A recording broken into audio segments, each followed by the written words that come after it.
парламент менен жарандык коом дайым эле ачык эмес.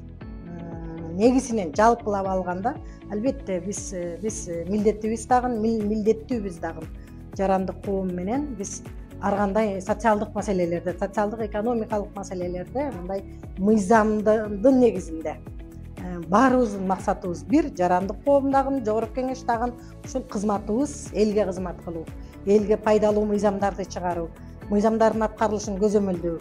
Ошол эле учурда жарандык коом дагы булар ошол жакындан элдин социалдык проблемаларын, социалдык көйгөйлөрүн чечүүгө жакындан жардам берүүгө аракеттерди кылат. Ошон үчүн биздин баарыбыздын максатыбыз бир эле да, элге кызмат кылуу, элдин турмушунун оңолушуна көмөк көрсөтүү.